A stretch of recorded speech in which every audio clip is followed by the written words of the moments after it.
29 अक्टूबर 2024 को पश्चिम बंगाल के जिला 24 परगना के अंदर एक प्राइवेट क्लिनिक में एक महिला बेहोश हालत में पड़ी होती है। एंड जब उस महिला को होश आता है तो वो महिला उस क्लिनिक से दवाई लेने के बाद अपने घर को निकल जाती है।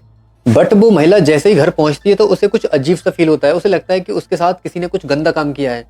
एंड जब उसका मन नहीं मानता है तो वो रूम में जाकर खुद को चेक करती है तो उसे कन्फर्म हो जाता है कि हाँ, वाकई उसके साथ किसी ने कुछ गंदा काम किया था। उसी वक्त वो महिला तुरंत अपने घर से निकलकर उस क्लिनिक पर जाती है एंड डॉक्टर से पूछती है कि जब मैं बेहोश हालत में यहाँ पर पड़ी हुई थी तो मेरे साथ यहाँ पर क्या हुआ था।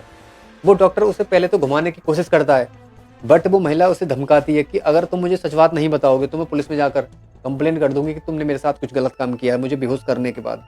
इसके बाद वो डॉक्टर डर जाता है एंड फिर उसे कुछ ऐसी चीज दिखाता है डॉक्टर जिसे देखकर उस महिला के पैरों के नीचे की जमीन खिसक जाती है एंड वो हैरान हो जाती है। इसके बाद वो डॉक्टर फिर उसे ब्लैकमेल करना शुरू कर देता है। तो चलिए गाइस, इस केस को हम डिटेल में जानते हैं कि आखिर उस डॉक्टर ने इस महिला के साथ क्या किया था। बट उससे पहले अगर आपने चैनल सब्सक्राइब नहीं किया है तो इसी तरह की रियल क्राइम स्टोरीज देखने के लिए चैनल सब्सक्राइब कर लीजिए एंड वीडियो को लाइक कर देना। Welcome back, I am mister Vivek Bhardwaj. Let's discuss about the case.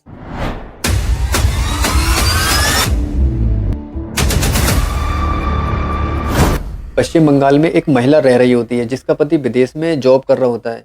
अब वो महिला अपने घर पर अकेली रह रही होती है क्योंकि उसके पति के चक्कर कभी 6 महीने में कभी साल में इस तरह से उसके पास लगता था। वो महिला अपने पति से काफ़ी ज़्यादा प्यार करती थी एंड उससे फ़ोन पर बातें वगैरह उसकी रोज़ाना होती रहती थी और काफ़ी अच्छे घर से थी वो महिला। एक दिन अचानक से इस महिला की तबीयत खराब हो जाती है एंड ये अपनी दवाई लेने के लिए एक पास के क्लिनिक में चली जाती है। वहाँ पर जब वो डॉक्टर को सारी अपनी समस्या बताती है कि मुझे ऐसे ऐसे ये प्रॉब्लम है, तो वो डॉक्टर उसकी प्रॉब्लम सुनने के बाद उसे इंजेक्शन लेने की सलाह देता है कि आपको एक इंजेक्शन लगाना पड़ेगा, उसके बाद आपकी प्रॉब्लम जो है थोड़ी कम हो जाएगी, आपको तुरंत ही रिलीफ मिल जाएगा। उसके बाद मैं आपको कुछ मेडिसिन दे दूंगा, उन्हें आप खाते रहना और आप जल्द ही ठीक हो जाओगी। बट वो महिला उससे बोलती है कि मुझे इंजेक्शन से काफ़ी डर लगता है, आपके पास अगर कोई टैबलेट हो या फिर कोई ऐसी मेडिसिन हो जिससे मुझे आराम मिल सके, कुछ ऐसी चीज़ दे दो, बट इंजेक्शन मेरे मत लगाओ, मुझे इंजेक्शन नहीं लगवाना। अब डॉक्टर उससे बोल देता है कि ठीक है, अगर आपको इंजेक्शन नहीं लगवाना तो मैं आपको कुछ टैबलेट्स दे रहा हूँ, आप 3 दिन तक ये टैबलेट्स खाओ, उसके बाद आपको आराम मिल जाएगा। अगर आपको आराम नहीं मिले तो आप मेरे पास फिर से आ जाना। इसके बाद वो उसे दवाई दे देता है और कुछ परहेज वगैरह उसे बता देता है। अब वो महिला दवाई लेने के बाद अपने घर चली जाती है एंड वो महिला घर जाकर वो टैबलेट्स खा लेती है। उसके बाद वो अपने पति से बात करती है, उसे बताती है कि ऐसे ऐसे अचानक से मेरी तबीयत खराब हो गई है। अब उसका पति बोलता है कि किसी अच्छे डॉक्टर से चेकअप वगैरह कराकर अपनी दवाई ले लो और अपना ख्याल रखो। इसके बाद वो महिला उससे कहती है कि मैं एक डॉक्टर से दवाई लेकर आई हूँ, उन्होंने मुझे कुछ परहेज वगैरह बताया है और 3 दिन तक दवाई खाने के लिए बोला है, उसके बाद मुझे आराम हो जाएगा। अब वो अपने पति से बात करने के बाद फ़ोन रख देती है। इसके बाद वो महिला 3 दिन तक दवाई खाती है, बट उस महिला को उस दवाई से बिल्कुल भी आराम नहीं होता है। इसके बाद 3 दिन बाद वो महिला उस डॉक्टर के पास फिर जाती है और उससे फिर से बताती है कि आपकी इस दवाई से मुझे कोई भी आराम नहीं हुआ।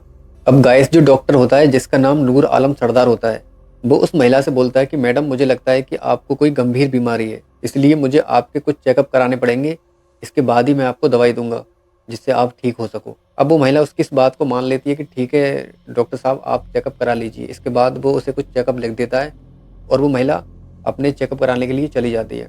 जिस वक्त वो महिला वहाँ से जा रही होती है उसी वक्त उस डॉक्टर के मन में कुछ गलत बातें चलने लगती हैं उस महिला को लेकर। इसके बाद जब वो महिला अपने चेकअप कराकर डॉक्टर के पास आती है एंड उसे दिखाती है तो वो डॉक्टर बोलता है कि मैडम, वाकई आपको एक गंभीर बीमारी है जिसके लिए मुझे आपको एक इंजेक्शन देना पड़ेगा। अब वो महिला फिर से बोलती है कि डॉक्टर साहब, इंजेक्शन मत लगाइए, मुझे काफ़ी डर लगता है इंजेक्शन से, आप कोई दवाई वगैरह दे दीजिए। बट वो डॉक्टर नहीं मानता है और बोलता है कि मैडम, आपको इंजेक्शन लगाना बहुत ज़रूरी है। तो वो महिला डॉक्टर के बार बार कहने पर इंजेक्शन लगवाने के लिए एग्री हो जाती है। इसके बाद जब उस डॉक्टर के क्लिनिक से सभी मरीज चले जाते हैं तो वो उस महिला को अपने चैम्बर के अंदर ले जाता है एंड ले जाकर एक बेंच पड़ी होती है, उस बेंच पर उस महिला को लेटाकर उसके एक इंजेक्शन लगा देता है। बट उस महिला को ये नहीं पता था कि ये जो डॉक्टर मेरे इंजेक्शन लगा रहा है, ये इंजेक्शन किस चीज़ का है। इसके बाद जब वो डॉक्टर उसके इंजेक्शन लगा देता है तो वो महिला धीरे धीरे बेहोश होनी शुरू हो जाती है। जब वो महिला पूरी तरह से बेहोश हो जाती है तो वो डॉक्टर उसे हिला डुला कर देखता है कि ये महिला बेहोश हुई है या फिर नहीं। जब उसे लगता है कि ये महिला पूरी तरह से बेहोश हो चुकी है, फिर वो डॉक्टर उसके साथ कुकर्म करना शुरू करता है एंड वो डॉक्टर काफ़ी देर तक उस महिला के साथ ही घिनौना काम करने के बाद अपने चैम्बर से बाहर निकल आता है एंड अपने मरीजों को देखना शुरू करता है। इसके बाद जब उस महिला को होश आता है तो महिला उस चैम्बर से बाहर को निकल कर आ रही होती है। इसी वक्त डॉक्टर की नज़र उस महिला पर पड़ जाती है एंड वो उठकर जाता है और उस महिला का हाथ पकड़ के उसे एक कुर्सी पर बैठाल देता है और उसे एक गिलास में पानी देता है, बोलता है कि मैडम पानी पी लीजिए। इसके बाद वो उससे कहता है कि मैडम, जो मैंने आपको इंजेक्शन दिया था वो इंजेक्शन काफ़ी तेज़ था, जिसकी वजह से आपको होश नहीं था, आप बेहोश हो गई थी।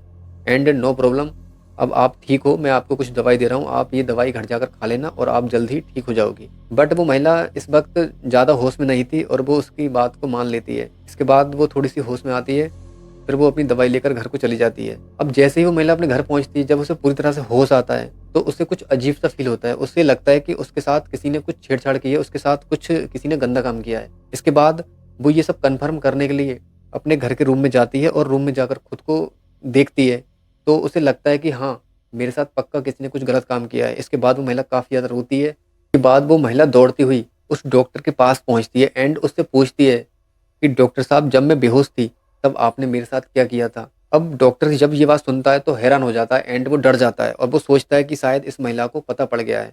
अब वो डॉक्टर उससे पहले बोलता है कि मैडम, कोई दिक्कत नहीं है, आपको इंजेक्शन लगा है, आपको उसकी वजह से अजीब सा फील हो रहा है, बट ऐसी कोई बात नहीं है। बट वो महिला पूरी तरह से कन्फर्म थी कि हाँ, मेरे साथ इस डॉक्टर ने कुछ ना कुछ गलत किया है। अब वो उसे धमकाती है, कहती है कि अगर तुम मुझे कुछ नहीं बताओगे तो मैं पुलिस में जाकर कंप्लेन करूँगी तुम्हारे खिलाफ कि तुमने मेरे साथ गलत काम, घिनौना काम किया है। अब वो डॉक्टर ये बात सुनने के बाद डर जाता है। अब इसी बीच इन दोनों में काफ़ी ज़्यादा बहस होती रहती है। इसके बाद उस डॉक्टर को काफ़ी ज़्यादा गुस्सा आता है एंड वो उसे पहले चैम्बर में ले जाता है कि आओ चैम्बर में बैठ के बात करते हैं। जब वो महिला चैम्बर में अंदर चली जाती है तो वो उसे अपने फ़ोन में कुछ ऐसी वीडियो दिखाता है जिसमें वो डॉक्टर उस महिला के साथ शारीरिक संबंध बना रहा था एंड कुछ ऐसे अश्लील फ़ोटो उस महिला के उस डॉक्टर ने खींच लिए थे, जिन्हें देखने के बाद उस महिला के पैरों के नीचे की ज़मीन खिसक गई एंड वो महिला उसके पैरों में गिर गई। प्लीज़ इस वीडियो को एंड इन फ़ोटोज़ को डिलीट मार दो। मैं तुम्हारे आगे हाथ जोड़ रही हूँ, मैं तुम्हारे आगे रिक्वेस्ट कर रही हूँ। मैं किसी से कुछ नहीं कहूँगी, ना ही पुलिस में जाकर कंप्लेन कराऊँगी। अब इसके बाद जब वो डॉक्टर उस महिला को इस तरह से गिड़गिड़ाता हुआ देखता है, तो समझ जाता है कि ये महिला अब मेरे चंगुल में फँस चुकी है। अब वो उस महिला की इस बात का फ़ायदा उठाते हुए उसे ब्लैकमेल करना शुरू कर देता है एंड वो उस महिला को धमकाते हुए उससे कहता है कि अब तुम जो चाहें वो कर लो एंड तुम्हें जहाँ जाना है वहाँ चली जाओ। तुम्हें पुलिस के पास जाना है, पुलिस में जाकर कंप्लेन कर दो। तुम्हें जो करना है वो करो।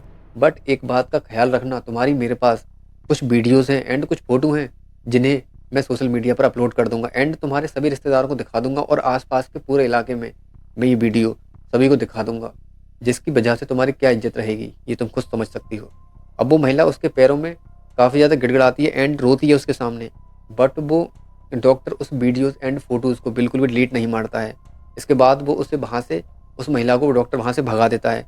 अब वो महिला अपने घर पहुँच जाती है एंड घर पहुँचने के बाद वो बेचारी अपने इस दर्द को किसी से भी कह नहीं पाती है, क्योंकि कोई भी इज़्ज़तदार महिला अपने साथ हुए इस घिनौने कृत्य के बारे में कैसे किसी को बता पाएगी। बेचारी को उसको घुट-घुट कर ही जीना पड़ेगा। अब वो बेचारी अपने इस दर्द में घुटती रहती है। अब ये जो डॉक्टर होता है, ये उसे डेली बेसिस पर ब्लैकमेल करने लगा। अब इस तरह से इस डॉक्टर ने उससे 4 लाख रुपए ऐंठ लिए थे, उसे ब्लैकमेल करते हुए एंड उस डॉक्टर को ये भी पता था कि ये महिला घर पर अकेली रहती है, इसका पति विदेश में जॉब करता है। इसलिए इस डॉक्टर ने इस बात का फ़ायदा उठाकर उसके घर पर जाना शुरू कर दिया एंड उसे ब्लैकमेल करना शुरू कर दिया कि अगर तू मेरी कोई भी बात नहीं मानेगी, फिर तेरे साथ मैं क्या करूँगा, ये तुझे अच्छे से पता है। अब वो डॉक्टर उस महिला के घर पर शारीरिक संबंध बनाने के लिए फ्रिक्वेंटली जाने लगा। अब ये सब कुछ काफ़ी हद तक होने लगा था। अब जो महिला थी वो इस बात को सहन नहीं कर पा रही थी एंड घुट-घुट कर जी रही थी बेचारी। अब वो एक दिन डिसाइड करती है कि इन सब चीज़ों से छुटकारा पाने के लिए मेरे पास एक ही रास्ता है, वो है सुसाइड। अब वो महिला एक दिन इन सब चीज़ों से काफ़ी ज़्यादा परेशान होने के बाद सुसाइड करने जा रही होती है। उसी वक़्त उस महिला के पड़ोसियों को कैसे भी करके पता लग जाता है कि ये महिला सुसाइड करने जा रही है। तो वो लोग बड़ी मुश्किल से उस महिला को बचा लेते हैं एंड बचाने के बाद उससे पूछते हैं कि तुम ये क्या करने जा रही हो? आखिर तुम्हें हुआ क्या है? तुम्हारे घर में ना तो कोई लड़ने वाला है और ना ही तुम्हारी लाइफ में कोई ऐसा आदमी है जो तुम्हें परेशान कर रहा हो। फिर तुम ये कदम क्यों उठा रही हो? आखिर तुम्हारे पति का क्या होगा? अब वो महिला बेचारी रोती हुई उन्हें कुछ भी नहीं बता पाती है कि मेरे साथ आखिर हो क्या रहा है। उसके पड़ोसी उससे बार-बार पूछते हैं कि आखिर तुम्हें हुआ क्या है? तुम इतनी खुश रहती थी, अचानक से तुम्हें क्या हो गया है कि तुम ये कदम उठाने जा रही हो? ये सब गलत है, ये सब मत करो। अब जैसे-तैसे करके वो लोग उस महिला को वहाँ पर रोक लेते हैं एंड उससे काफ़ी ज़्यादा पूछने की कोशिश करते हैं। फिर वो महिला, एक लेडी होती है वहीं की पड़ोस की, उन्हें बताती है अपने दर्द के बारे में कि मेरे साथ काफ़ी टाइम से ये सब कुछ होता हुआ आ रहा है। एक डॉक्टर मेरे साथ इस तरह से कर रहा है। और जब वो महिला उसकी ये बात सुनती है तो उसके पैरों के नीचे की ज़मीन खिसक जाती है। इसके बाद वो उस सोसाइटी की और फीमेल्स होती हैं, उन्हें बताती है इस बात के बारे में, तो सभी के सभी हैरान हो जाते हैं कि एक डॉक्टर मरीज के साथ कैसा ऐसे कर सकता है। अब वो सभी लोग उस महिला को समझाते हैं एंड उससे कहते हैं कि तुम परेशान मत हो बिल्कुल भी। तुम सबसे पहले अपने पति को बुलाओ और उन्हें ये सारी बातें बताओ। इसके बाद वो महिला अपने पति के पास फ़ोन करती है और उसे बुला लेती है। जब उसका पति आ जाता है तो वो उसे अपनी सारी ये बात बताती है कि मेरे साथ ये सब कुछ कब से हो रहा है और उस डॉक्टर ने किस तरह से मुझे ब्लैकमेल किया है। जब उसका ये पति सुनता है तो वो परेशान हो जाता है एंड वो अपनी वाइफ को लेकर तुरंत ही पुलिस स्टेशन पहुंच जाता है। जब वो महिला अपनी दर्द भरी कहानी पुलिस को सुनाती है तो सभी लोग हैरान हो जाते हैं। इसके बाद पुलिस उस डॉक्टर को अरेस्ट करके ले आती है। लाने के बाद उस पर बलात्कार और ब्लैकमेल जैसी कई धाराएं लगाकर उसे जेल के अंदर डाल देती है। तो गाइस, आपने देखा कि वो डॉक्टर जिसे हम सभी लोग भगवान के रूप में मानते हैं किस तरह से दरिंदगी करता है एंड अपनी हैवानियत पर उतर आता है। अब यहाँ पर सवाल ये उठता है कि क्या हमारी जो माताएं बहनें हैं वो कहीं पर सेफ हैं क्या? कहीं भी हमारी माताएं बहनें सेफ नहीं है। इसलिए हमारी सभी माताओं बहनों को good touch and bad touch के बारे में पता होना चाहिए और हमें ये भी पता होना चाहिए कि सामने वाले आदमी के माइंड में क्या चल रहा है, उसके इंटेंशन क्या है, किस इंटेंशन से वो हमसे बात कर रहा है एंड किस इंटेंशन से वो हमें टच कर रहा है। ये सारी चीज़ें हमें पता होना चाहिए, तभी हम इन दरिंदों से बच सकते हैं एंड अपनी लाइफ में अलर्ट रह सकते हैं। तो गाइस, इस केस को लेकर अगर आपकी कोई भी राय हो तो कमेंट बॉक्स में ज़रूर देना एंड वीडियो पसंद आई हो तो प्लीज़ एक लाइक ज़रूर कर देना। चैनल सब्सक्राइब नहीं किया है तो चैनल सब्सक्राइब भी कर लेना इसी तरह की रियल क्राइम स्टोरीज देखने के लिए। अच्छा, चलता हूँ आगे, तो अपने भाई विवेक भारद्वाज को मिलता हूँ नेक्स्ट वीडियो में। जय हिंद, जय भारत, वंदे मातरम। Thank you.